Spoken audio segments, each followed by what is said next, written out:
Pengamat politik Rocky Gerung menganalisis potensi pemakzulan Wapres Gibran Raka Buming Raka, dan sosok yang akan menggantikannya.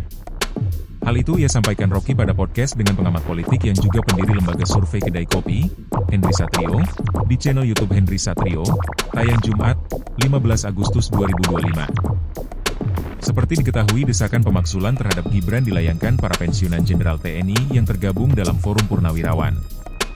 Usulan pemakzulan sudah disampaikan ke DPR MPR namun belum ada tindak lanjutnya. Menurut Rocky, pemakzulan melalui parlemen terlalu berbelit. Caranya yang melalui mekanisme yang diatur oleh undang-undang, tapi itu panjang, mesti DPR proses dulu, lalu ke MPR, MPR kirim ke MK, MK buka sidang dengan hukum acara pemakzulan setelah diputuskan, kan sulit kan, kata Rocky.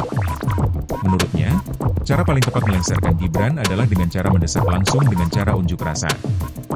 Hal yang sama pernah terjadi pada 1998, ketika mahasiswa demo menduduki DPR sampai Presiden Soeharto mengumumkan pengunduran diri.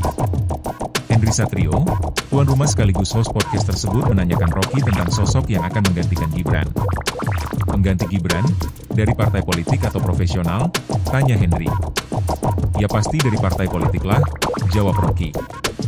Henry lanjut bertanya tentang kader PDIP yang cocok gantikan Gibran, Ganjar Pranowo atau Puan Maharani. Yang punya chair utama di DPR? Rocky balik bertanya. Puan, kata Henry.